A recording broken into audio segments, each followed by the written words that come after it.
Welcome back to Black Movie Recaps. Today I'm going to show you an action crime thriller film that was released in 2004 titled, Crash. This is a spoiler content. Watch out and take care. A black man, Detective Graham Waters, speaks dazedly about the nature of Los Angeles and the need for people to crash into each other. A Latino woman in the driver's seat of the car, Rhea, mentions they were hit from behind and spun around. She gets out of the car and goes to the cop and the other driver, an Asian woman. The two women blame each other for the mishap and make racial jibes. The Latina identifies herself as a detective. Waters gets out, walks toward more police cars and a crime scene. Another cop mentions they have a body. An intense stare crosses Waters' face as he looks at something. The scene flashes back to yesterday. Two young black men, Anthony and Peter, leave a restaurant. Anthony claims they were victims of racism and poor service. Peter laughs it off. Jean and Rick Cabot, a white couple, walk down the sidewalk. Jean notices the two black men, averts her gaze and clutches Rick's arm. Anthony takes it as a racial slight, but then the two young men suddenly draw handguns and carjack the Cabot's black Lincoln Navigator. Peter places a street Christopher statue on the dashboard over Anthony's objections. At a gun shop, a Persian man Farhad and his daughter Dory are buying a handgun. The shop owner gets upset with the Persian speaking Farsi and the two men quickly begin exchanging angry insults. Farhad leaves fuming and Dory tells the shop owner that she'll either take the gun or take their money back. She also selects a red box of free bullets as she takes the gun, despite the owner making a cryptic remark about the type of bullets she's chosen. Farhad is a shop owner himself. His wife Shireen complains the door doesn't close properly. Dory loads the pistol and puts it in a drawer at the counter for easy access. Detective Waters and his partner Rhea arrive at a crime scene. A uniformed cop tells them there was shooting between two drivers.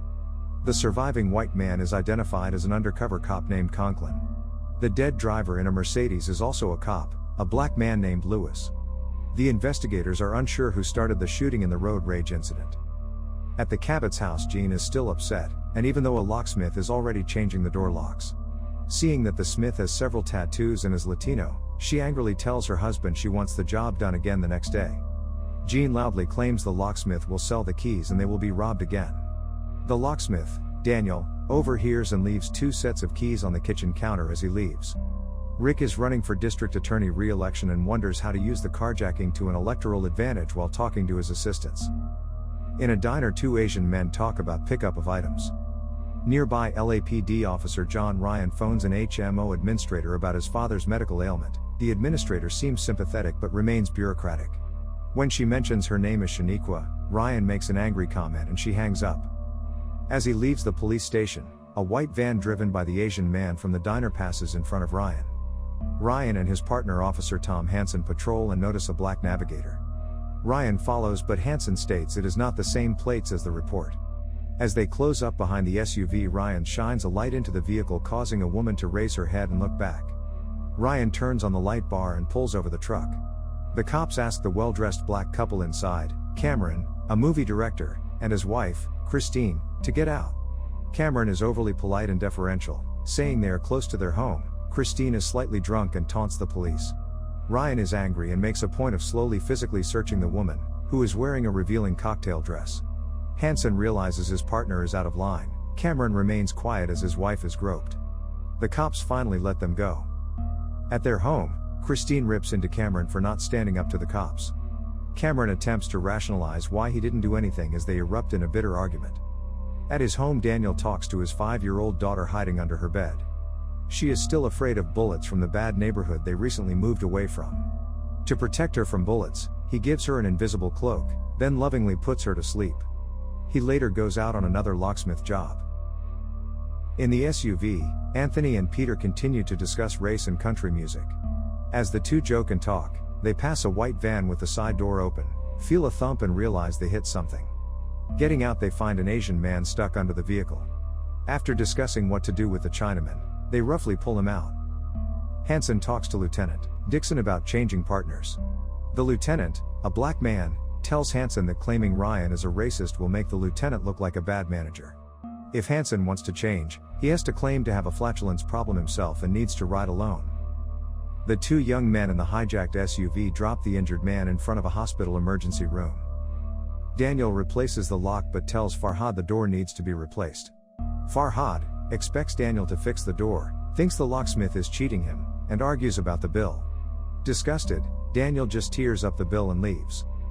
At a chop shop, the owner Lucien tells Anthony and Peter he can't buy the Navigator parts because of the blood stains, claiming that he'll wind up on the Discovery Channel after the police perform forensics tests. Graham and Rhea are enjoying each other when the phone rings. It's his mother, asking where Graham's younger brother is, and why he hasn't found him yet, knowing he's a criminal but denying he's a bad person. Annoyed by his mother's call, Graham tells her he's enjoying a white woman's kitty cat to anger her. Rhea is insulted and upset that Graham treats his mother so poorly, and informs him that she's both Puerto Rican and El Salvadorian. Graham hurls an insult and she storms out. Farhad returns and finds his shop trashed and covered with anti-Arab graffiti. He is devastated. Anthony refuses to take a bus, saying it is degrading, and claims he will never steal from another black. Ryan goes to see Shaniqua in person. Initially apologetic, he tries to explain his father's HMO doctor is incompetent and he wants a second opinion, but Shaniqua says it wouldn't be covered by the plan. Ryan gets upset, and says his father was a victim of affirmative action and that she, as its beneficiary, should help him. Shaniqua is not impressed, and calls security to kick Ryan out.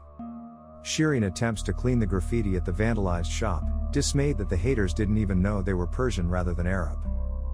Graham goes to visit his mother. She lives in a small apartment and seems slightly daft, worried about the younger brother who has run away and been missing. Graham again promises to find him. Before leaving, he notices a bottle of sour milk in the fridge. Outside, Rhea tells him Internal Affairs found something in the Mercedes.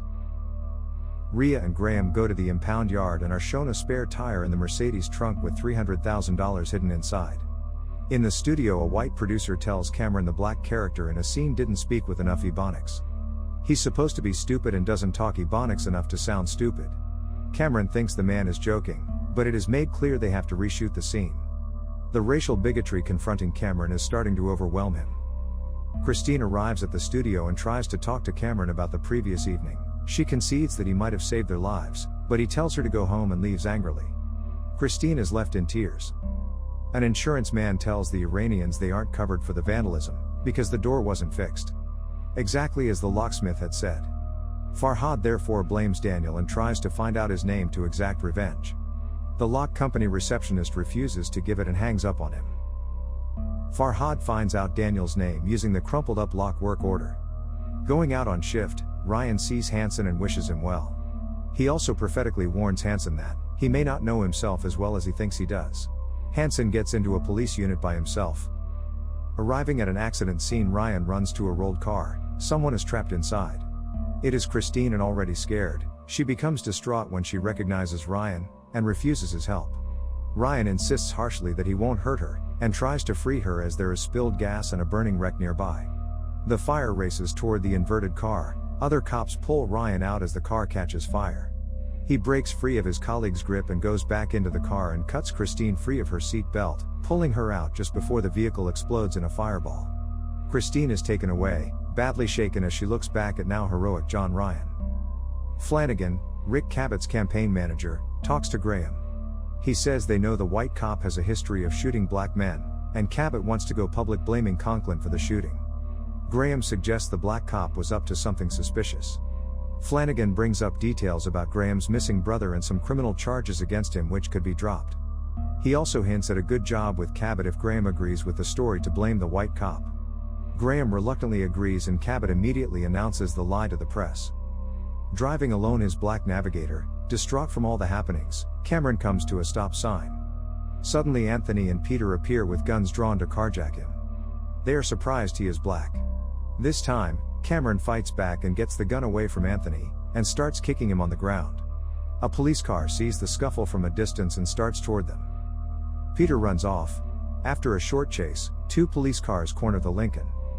Anthony shrinks down in the passenger seat, afraid to get out, but Cameron does get out and confronts the police. Hansen is one of the responding officers and recognizes him. He tells the other cops the man is a friend, convincing them to back off and lower their pistols. Finally, the two are let go. Cameron gives Anthony his gun back and tells him he is an embarrassment as he drops him off. Farhad confronts Daniel in the driveway, pointing his gun at him and demanding money to repair the ruined store. Daniel tries to calm him down when his daughter runs out to protect him with her invisible cloak. As she jumps into her father's arms, Farhad fires a shot from close range. Daniel screams in agony, holding his daughter. She is all right. Stunned and surprised, he brings her inside, leaving a bewildered Farhad in the street. Graham returns to the mother's place with fresh groceries. He places them in the fridge as she sleeps unaware. Jean Cabot talks on the phone to a friend, saying she doesn't understand why she is angry all the time. Hanging up, she slips and falls down the stairs, and lies whimpering on a landing. Peter is picked up by the off-duty Hansen. They chat, but Hansen thinks Peter is mocking him and tells Peter to get out of the car.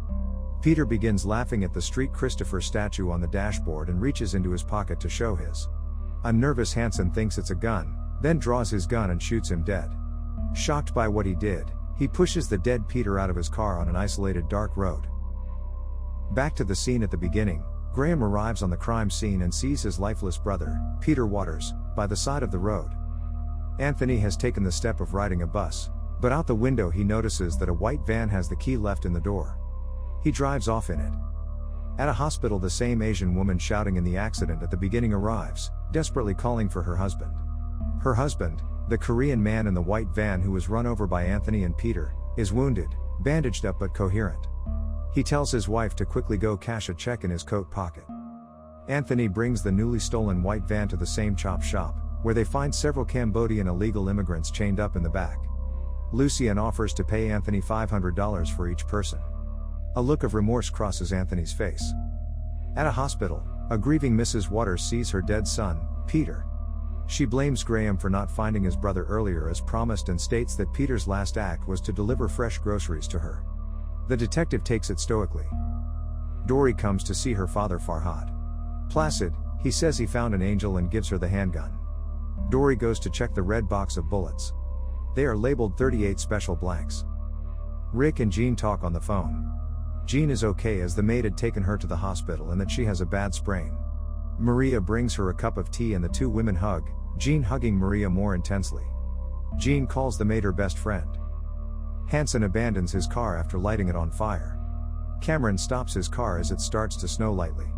His phone rings, Christine is calling and they say they love each other, reconciling. Graham returns to the place his brother's body was found. He finds Peter's Street Christopher statue. Anthony lets the illegal Asian immigrants out in Chinatown. Leaving them $40 for some chop suey, he drives off, feeling pleased with himself. I hope you enjoyed it. Subscribe to watch more videos like this. Turn on notifications and leave a like. It really helps the channel out. Thank you for watching.